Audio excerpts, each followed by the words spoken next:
زما پښتون وجود نیم شوی د ډیورن په توره څنګه به پیوند شي اندامونه له تړون غواړم زه د پښتون د حق تلفۍ انتها دې ته جوړ کړم لکه بنګال پښتونستان لره بېلتون غواړم زه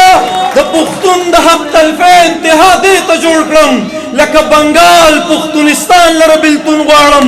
د دوران جبر ځپلی یمه ستا د ښایست کور ته په ژوند پسې راغلی یمه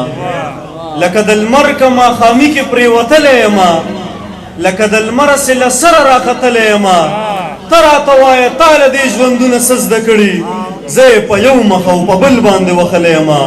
زما غربت زما د لوړ شخصیت لار نیولې ګنې نو زه خو په ښاغلو کې ښاغلی یمه مخونه سپین لکه سپوږمۍ زړونه یې تور ته بخي دا زه په کمو کمو خلکو اړېدلی یم دا زه په کمو کمو خلکو اړېدلی یم کله کله درې څلورو کې حیران شم چې د ځان شم او کزار له ټول جهان شم یا په ما باندې تاوان شو ښه سمه یا به زه بیخي په تا باندې تاوان شم ځان به ستا په در کې دومره در په در کړم ته به نه غواړې او زه به د جانان شم زه د سل وارې له سره ژوند شروع کړم بیا د سل وارې په تا باندې قربان شم د امن مشاعره ده مناسب راته نه ښکاري چې داسې رومانټیک شعرونه به کې ویم خو زه خیر داسې خو ډېر دي چې د ژوند نه اساسي وباسي داسې څوک شته چې د ذهنونو نه تیاري وباسي زما په وینو چې د خپل سر صدقې وباسي هغه سړی په یو رکعت کې روغې شپې وباسي زمونږ نه داسې د ښاغلو جنازې وباسي څو ظالمان دي له قرآنه سپارې وباسي دا خلک نه ویرېدل خدای خبر شه نن څه چل دی توبه په لاس د ګناهونو دروازې وباسي په چپه خوله یې ګیلې وکړې او ښه ډېرې ګیلې هغې ته ووایه د سترګو نه دې خولې وباسي چې لږه ساه واخلو روان شو نو قدم په قدم د کور وګړي مو په لاره کې ډپې وباسي دغه زلمې مې د منبر د پاسه هم لیدلې دا چې لګیا دی او سرونه د باجې وباسي دغه زلمې مې د منبر د پاسه هم لیدلې دا چې لګیا دی او سرونه د باجې وباسي که ته مې وژنې وژنه حق به د پښتون غواړم هغه زلمی یم چې پښتون لره ژوندون غواړم زه له دې خاورې چنګیز خان لاکو خان ورکوم زه دې وطن له باچا خان غوندې مجنون غواړم زه له دې خاورې چنګیز خان لاکو خان ورکوم زه دې وطن له باچا خان غوندې مجنون غواړم زما پښتون وجود نیم شوی د ډیورن په توره څنګه به پیوند شي اندامونه له تړون غواړم زه د پښتون د حق تلفۍ انتها دې ته جوړ کړم لکه بنګال پښتونستان لره بېلتون غواړم زه د پښتون د حق تلفۍ انتها دې ته جوړ کړم لکه بنګال پښتونستان لره بېلتون غواړم زما بچی دې د ډوډۍ په غلا بربنډ کړي خلک زما بچی دې د ډوډۍ په غلا بربنډ کړي خلک خو زه د خپلې خاورې غل ته هم قانون غواړم چې د وزر په زور لوخړې د بارودو شړي زلمیه ناستې دې کوترې له پاڅون غواړم زلمیه ناستې دې کوترې له په سره غرمه کې مې د سرو ګلونو کر کړی دی ما یې د خپل وجود په وینو بخوړ کړی دی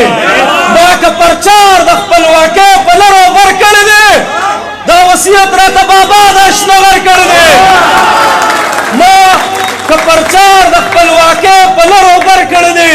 دا وصیت راته بابا د اشنغر کړی دی ستا د ټوپک پر رسا ډزو مې پروا هم نه وه خو تا ګزار د خپلې ژبې په خنجر کړی دی هغو ته ووایه چې خپلې روزې بیا ونیسي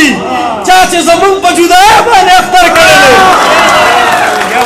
هغو ته ووایه چې خپلې روزې بیا ونیسي چا چې زمونږ په جدایۍ باندې اختر کړی دی او ما که جواب ستا د هر لفظ په زیر و زور کړی دی خو تا هم سوال بیخي د عقل نه بهر کړی دی خو تا هم سوال ته یې نن وغواړې هغه درله پرون راشي کن سره ځکه په قرآن کې په یکون راشي د مستقبل بچی بچی به افلاطون راشي که دې زخمي زخمي وزرو کې پاڅون راشي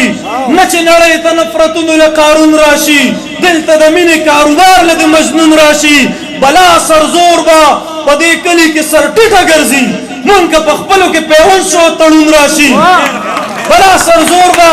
په دې کلي کې سر ټیټه ګرځي مونږ که په خپلو کې پیوند شو تړون راشي ته وایې ما غوندې بنده دې زه نو تا باندې دی کاف راشي را راشي الف راشي او نون راشي ته د عیسی په نظر وګوره په خدای زلمیا دې مخامخ بوت کې به ناڅاپه ژوندون راشي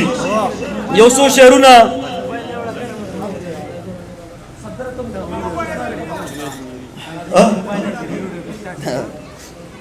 د وخت فرعون باندې به نوم د الا الله واخلم ځکه موسی شم او په لاسو کې امسا واخلم لږ شان دې ووینم او لږه شانتې سا واخلم ستا د رڼا مجسمې نه ښه رڼا واخلم په دې سړک د پشکال غرمو ته ځکه ناست یم چې ته به تېر شې زه به ستا راتلو هوا واخلم په یو نظر مې قتلوي په بل ژوندون راکوي داسې مقتول یم د قاتل په غېږ کې سا واخلم زه د خپل فهم نه غلطه فایده نه اخلم چې ستا نامه به په غزل کې برملا واخلم زما دعا زما د پته او د پښتو ګوا ده زه چې لاس پورته کړم نامه د پښتونخوا واخلم زلمیا دا خو د مور حق دی یوې شپې هم نه دی که یې تر مرګه په اوږو یو سم په شا واخلم که یې تر مرګه په اوږو یو سم په شا واخلم د برداشت کولو نه مو یو نړۍ مننه ډېره مهرباني